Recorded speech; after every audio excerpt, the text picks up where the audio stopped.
How should we remember Kurt? By playing his music. The fact that we're talking about Kurt Cobain's music 10 years after the guy died explains a lot. It tells us that his music meant something. The songs Cobain wrote touched the generation that grew up listening to that, and then remarkably, it has now touched a successive generation. The comparison game, it drives me up the wall, you know. Oh, he was like this or he was like that. No, actually, it wasn't like any of that.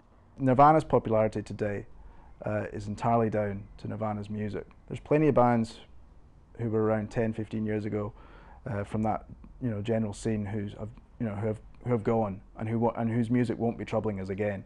Any reputation is that he should or deserve or whatever, has to be just made on a base comparison on what this individual did. I would just hope that he'd be remembered more as not just as a musician or someone that, flamed out, dying of a drug overdose, but somebody that was artistic, that did a lot of paintings, that did a lot of writing, that cared about other people, and things that are going on in the world, not just himself, and as well as his music. But there's a lot of things involved to it besides just Nirvana. For as long as people are curious and are interested in rock music, then Nirvana will be there because their music mattered. Cobain, to a number of the kids that are even growing up today, has almost become like a stop you make in adolescence. I would compare him, on a literary side to J.D. Salinger, where when I grew up, my generation, we all read Salinger's work. It's something you had to read to sort of understand adolescence.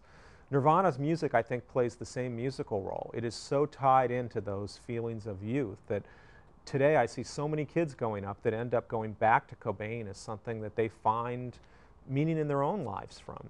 I go to gigs now and I see kids, and they are kids, they're like, some of them as young as sort of 13 to 15 years old, wearing Nirvana t-shirts and stuff.